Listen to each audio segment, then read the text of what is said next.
السلام علیکم، میں ہوں طیب سیف۔ پاکستان اور چائنا ایک ہو چکے ہیں افغانستان کے مسئلے کو لے کر، اور انہوں نے کہا ہے کہ ہم آپس میں تو تجارت کر ہی رہے ہیں، اب ہم نے خطے کے تمام ممالک کو جوڑنا ہے اور اس دوران ہم نے افغانستان کا بھی بندوبست کرنا ہے اور اس کا بھی ہم نے سلوشن نکالنا ہے۔ اس وقت اس ڈائیلاگ کے اندر جو چیز فائنل ہوئی ہے وہ یہ ہوا ہے کہ افغانستان کے اندر ہم نے گورنمنٹ کو تبدیل کروا کے وہاں پر عوام دوست حکومت کو لے کر آنا ہے۔ آخر یہ حکومت تبدیل کیسے ہوگی اس کے حوالے سے بات کریں گے، لیکن جو سب سے بڑا بم شیل سامنے آیا ہے اور وہ بم شیل ہے مفتی عبدالرحیم کی صورت کے اندر، جو کہ جامعہ عبدالرشیدیہ کے محتمم ہیں، اور انہوں نے ڈائریکٹ ملا ہیبت اللہ کو ہٹ کیا ہے اور ان کے جو تمام تر جو کارنامے تھے اور ان کے جو گٹھ بندھن تھے ان تمام کو انہوں نے واشکار کر دیا ہے، اور ان کے جو تعلقات تھے افغانستان کے انڈیا کے ساتھ یا پاکستان کی علیحدگی پسند تنظیمیں ہیں ان کے ساتھ، وہ تمام تر چیزیں کھول کر رکھ دی ہیں۔ انہوں نے مزید کیا کہا تھا، ان تمام تر چیزوں کے حوالے سے آج ہم بات کرنے جا رہے ہیں، مگر اس سے پہلے آپ اس چینل کو سبسکرائب کیجئے گا، ویڈیو کے نیچے کمنٹ میں ہمیں ضرور بتائیے گا کہ آپ کو ہماری یہ انفارمیشن جو ہے یہ کیسی لگی ہے۔ سب سے پہلے ہم بات کرتے ہیں کہ یہ جو پاکستان اور چائنا کے وزراء خارجہ کے لیول کے اوپر اسٹریٹجک جو ڈائیلاگ ہونے جا رہے ہیں، جو اس وقت ڈائیلاگ چل رہا ہے، اس کے اندر کیا کیا کچھ چیزیں ڈسکس ہوئی ہیں، اس میں سر فہرست ہے کہ پاکستان اور چائنا نے آپس میں جو اپنے تعلقات ہیں بزنس فرینڈلی کس طریقے سے مزید کرنے ہیں، اور اس میں خاص طور پر بزنس کے حوالے سے جو بڑی باتیں ہیں وہ ہوئی ہیں، جس میں ٹک ٹاک، BYD اور اس جیسی جو دیگر بڑی چائنیز کمپنی ہے وہ اس وقت رشکئی سے لے کے فیصل آباد تک جتنے بھی اقتصادی یونٹ ہمارے بنے ہوئے ہیں ان کے اندر اپنے اپنے پلانٹس لگانا چاہتی ہیں اور وہاں سے مزید جو پروڈکشن ہے وہ نکالنا چاہتی ہیں، یعنی کہ پاکستان کے اندر مزید انویسٹمنٹ چائنا کرنے جا رہا ہے، اور اس کی جو مختلف کمپنیاں ہیں وہ اپنی ڈسکشن کرتی ہوئی دکھائی دے رہی ہیں، اور آنے والے دنوں میں جب کوئی بڑا سربراہ مملکت باقاعدہ طور پہ وزٹ کرے گا تو اس وزٹ کے اندر وہ تمام تر چیزیں فائنلائز ہو جائیں گی، اور ابھی جو ہے یہ ڈسکشن ہوئی ہے اور اس ڈسکشن کے اندر بڑا ہی پازیٹیو جواب ملا ہے۔ اور اس کے ساتھ ہم اگر بات کرتے ہیں فیری سروس کی، تو پاکستان نے گوادر پورٹ کو اس چیز کے لیے کھول دیا ہے کہ وہاں سے فیری سروس بھی چلائی جا سکتی ہے، وہ فیری سروس ٹورڈز چائنا بھی جا سکتی ہے، وہ فیری سروس ٹورڈز ایران بھی جا سکتی ہے، اور ہمارے جتنے زائرین ہیں وہ بھی اس فیری سروس کو استعمال کر سکتے ہیں، اور وہاں پہ گوادر کو ہم نے ایک بزنس ہب بنانا ہے، بزنس سٹی بنانا ہے، اور اس کے لیے تمام تر چیزیں جو ہیں وہ مکمل کی جا رہی ہیں، اور خاص طور پہ چائنا نے فوری طور پر انویسٹمنٹ کرنے کا اعلان کیا ہے اور کہا ہے کہ چائنا گوادر کے اندر ڈیپ سی پورٹ ہے، وہاں پر کولڈ سٹوریج کے اوپر فوری طور پر کام کرے گا اور اس کولڈ سٹوریج کو جلد سے جلد متحرک کرے گا، کیونکہ جس پورٹ کے اوپر کولڈ سٹوریج نہیں ہوتی وہاں پر جو جہاز ہے وہ لنگر انداز نہیں ہوتے، تو سب سے پہلے جیسے ہی پورٹ فنکشنل ہوتی ہے اس کے ساتھ ہی کولڈ سٹوریج وہاں پر بنا دی جاتی ہے، تاکہ جتنا مرضی بڑا جہاز آ جائے، جتنا مرضی بڑا سامان لے کے آ جائے، وہ تمام تر چیزیں فوری طور پر محفوظ کی جا سکے۔ تو اب اس کے اوپر بھی انویسٹمنٹ فائنل ہو گئی ہے، اور اس کے ساتھ ہم بات کرتے ہیں ML1 منصوبہ، جو کہ بہت پرانا منصوبہ ہے، پاکستان اور چائنا مختلف ادوار کے اندر اس کو ڈسکس کر چکے ہیں اور فائنل کر چکے ہیں کہ اس کے اوپر فائنینسنگ ہونی ہے، لیکن درمیان میں عمران خان کی گورنمنٹ آ گئی تو اس کی وجہ سے یہ تمام تر جو منصوبہ ہے یہ کامیابی کے ساتھ آگے نہیں بڑھ سکا، جس کے بعد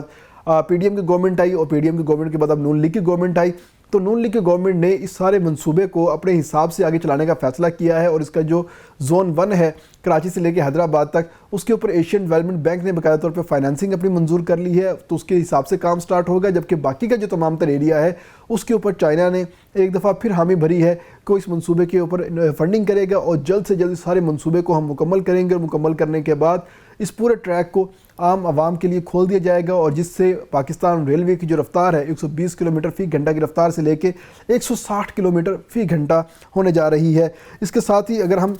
گوادر کی بات کر سکتے ہیں، ML1 کی بات کر سکتے ہیں، پاکستان میں موٹر ویز کے جو جال ہے اس کی بات کر سکتے ہیں، تو تمام تر چیزیں جو ہیں وہ ڈسکس کی گئی ہیں، کیونکہ یہ اسٹریٹجک نوعیت کے ڈائیلاگ تھے جس کے اندر پاکستان اپنی نظریاتی سرحدوں کی، دفاعی سرحدوں کی اور خاص طور پہ باقی تمام تر معاملات کی ڈسکشن کرتا ہے، وہیں پر تمام تر وہ ایشوز جو کہ حل طلب ہیں اور جن کی وجہ سے ترقی کے اندر کوئی رفتار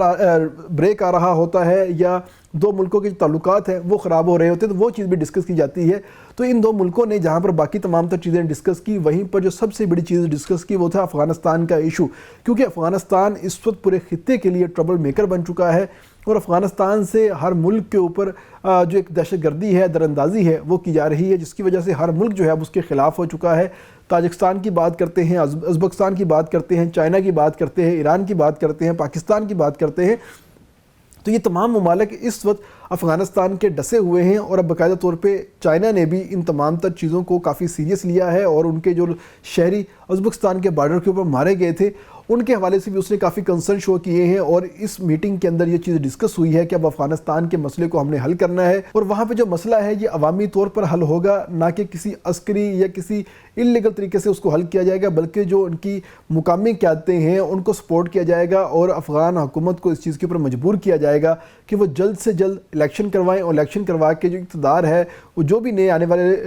لوگ ہوں گے یا جو بھی نئے آنے والے منتخب نمائندگان ہوں گے ان کے حوالے کر کے خود جو ہے سائڈ پر ہو جائیں، اور جو نئے لوگ آئیں گے وہی جو ہے افغانستان کا معاملہ چلائیں گے۔ ایک نمبر 1 تو یہ فیصلہ ہو گیا ہے کہ افغانستان کی گورنمنٹ کو، افغان طالبان کی گورنمنٹ کو اب گھر جانا ہوگا، اور پاکستان اور افغانستان اور خاص طور پہ چائنا، یہ تینوں جو ممالک ہیں اس اسٹریٹجک معاملے کے اوپر یکمشت ہو چکے ہیں، اور اس کے ساتھ انہوں نے اب بات کی ہے، پاکستان اور چائنا نے فیصلہ کیا ہے کہ واخان کوریڈور کو استعمال کیا جائے گا ٹریڈ کے حوالے سے، کیونکہ یہ واخان کوریڈور ہی ایک ایسی جگہ بچتی ہے جس کی وجہ سے پاکستان، چائنا اور تاجکستان جو ہے آپس میں اکٹھے جڑ نہیں پاتے، اور اسی چیز کو کنٹرول کرنے کا جو ہے فیصلہ ہوا ہے، کیونکہ یہ واخان کوریڈور ایک طویل پٹی ہے لیکن اس کی چوڑائی بہت کم ہے، اور پورے افغانستان کے نقشے کے اندر یہ ایک دم کی صورت میں نظر آتی ہے، اور اب اس دم کو کاٹنے کا فیصلہ ہو چکا ہے، اور اب اس دم کو پاکستان، چائنا اور تاجکستان اپنے مفاد کے لیے استعمال کریں گے، اور پاکستان سینٹرل ایشیائی جو ریاستیں ہیں ان کے ساتھ باقاعدہ طور پہ جڑنے جا رہا ہے، اور یہ تمام تر فیصلے اب ہو چکے ہیں۔ اب آنے والے وقت میں اس کی امپلیمنٹیشن جو ہے آپ کو دیکھنے کو ملے گی، اور خاص طور پر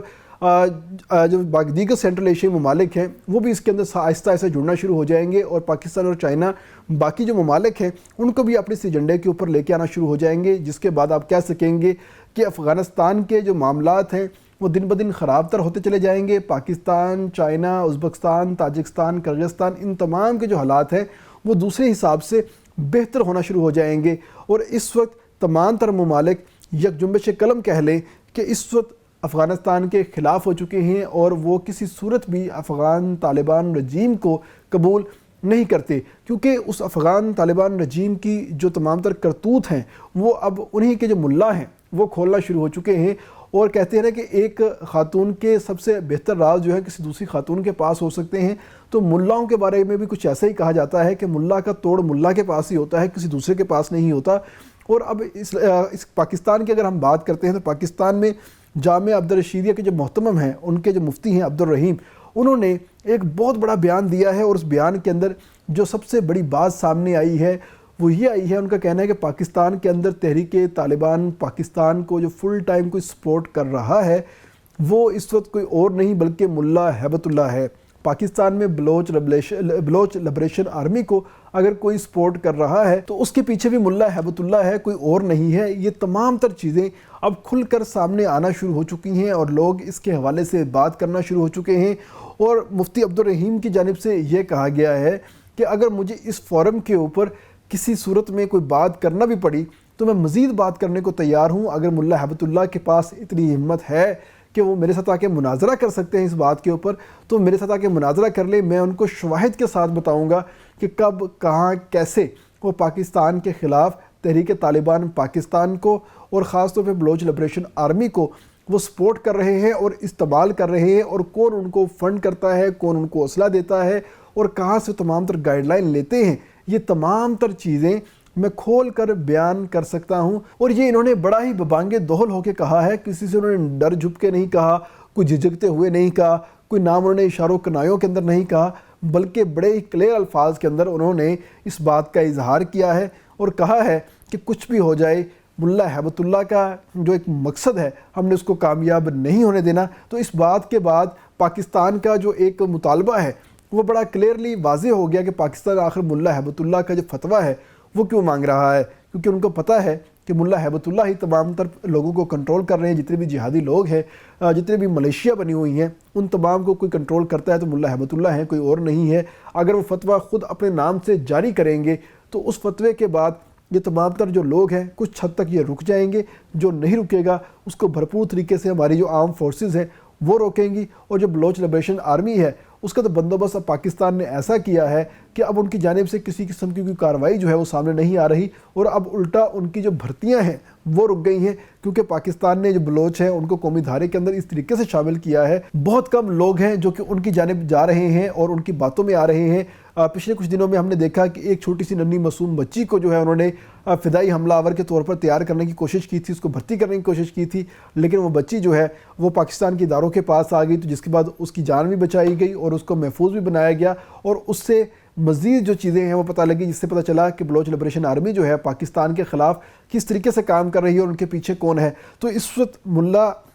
ہیبت اللہ جو ہیں ان کے خلاف مفتی عبدالرحیم متحرک ہو چکے ہیں، اور مفتی عبدالرحیم کا جو بیان ہے پاکستان کے جتنے بھی علمی اور دینی علمی گھرانے ہیں وہاں پر بڑے غور کے ساتھ سنا گیا ہے، بڑا سنجیدہ لیا گیا ہے، اور افغانستان تک اس کا امپیکٹ جو ہے یہ جاتا ہوا دکھائی دے رہا ہے، کیونکہ سوشل میڈیا کے اوپر یہ بیان وائرل ہے، اور اس بیان کا اثر آپ آنے والے دنوں میں دیکھیں گے کہ افغانستان سے کوئی نہ کوئی آواز اس بیان کے اوپر لبیک کہے گی، اس کی سپورٹ کرے گی اور ملا ہیبت اللہ سے سوال پوچھے گی، اور وہی دن پاکستان کی کامیابی کا دن ہوگا جس دن ملا ہیبت اللہ سے سوال پوچھا جائے گا کہ آپ افغانستان کے اوپر فوکس کرنے کی بجائے دوسرے ممالک کے اندر امن و امان کو خراب کرنے کو کیوں ترجیح دے رہے ہیں۔ پہلے آپ ہمیں اس کا جواب دیں، اس کے بعد ہم آپ سے باقی چیزیں پوچھیں گے۔ اس کے ساتھ ہی ہم امید کرتے ہیں کہ پاکستان جو ہے دن دگنی رات چگنی ترقی کرے گا، اور آپ بھی ہماری طرح اپنا اور اپنے پیاروں کا خیال رکھیں گے۔ اس کے ساتھ اجازت دیجیے گا، اللہ حافظ۔